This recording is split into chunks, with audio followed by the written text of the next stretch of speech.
à Buc, dans les Yvelines. Comme presque chaque jour, depuis leur rencontre dans les années 70, Philippe et Jean-Claude, son meilleur ami, passent la matinée en studio. Comme ça va être en arpège, tu peux pas le faire au doigt. Ça va plus vite. Plus vite? Ouais. Si j'ai pu poursuivre mon travail, c'est parce que Jean-Claude était là et me soutenait.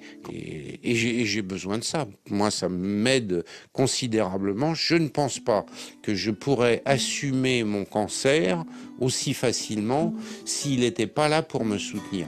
Depuis qu'il a appris la maladie de Philippe en 2005, Jean-Claude est admiratif du combat que mène son ami. C'est sûr qu'il souffre. Mais il bosse, il y a des projets, il y a des voyages. Donc il a quand même une force. Sa force, c'est auprès d'Alice, sa fille de 11 ans, que Philippe la trouve. Papa célibataire, il a sa garde pendant la semaine. Et c'est pour elle qu'il continue de se battre contre la maladie. La relation que j'ai avec ma fille est très fusionnelle. Dans ma tête, je fais toujours un décompte. Je me dis...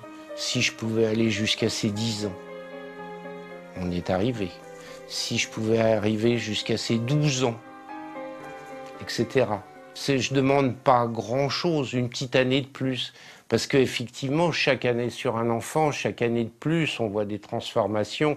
Je vois maintenant, elle mesure 1,54 m. Un enfant qui était... Et ma fille, elle mesure 1,54 m. Donc j'ai toujours l'espoir de gagner, de grignoter, mine de rien, pendant que le cancer est en train de dormir dans un coin de mon organisme, qui ne se rendent pas compte que les années passent.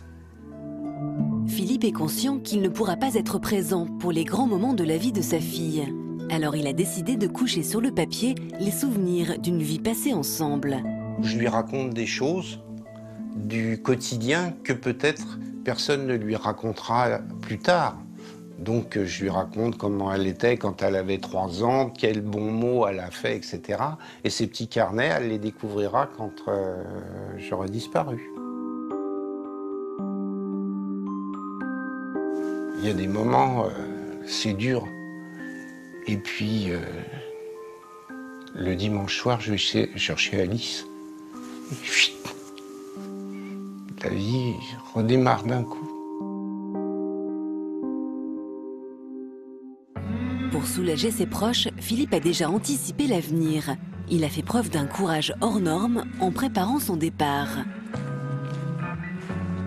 Il y a des moments où l'inquiétude est grande, c'est clair. Mais qu'y faire? Faut faire face, de toute façon. Et ben voilà, ça c'est le monument que j'ai fait fabriquer. Alors, je l'aime bien, c'est vraiment à mon goût, c'est sobre. Alors j'ai vu en gris, oh non c'est trop triste, etc. J'ai vu les formes, j'ai pris des mesures, alors j'ose pas le dire, mais j'étais sur d'autres tombes, j'ai mesuré et je suis content.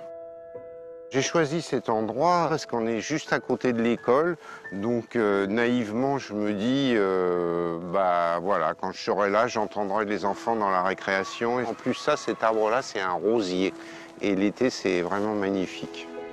Malgré les moments difficiles, Philippe tente de profiter du temps qui lui reste avec sérénité.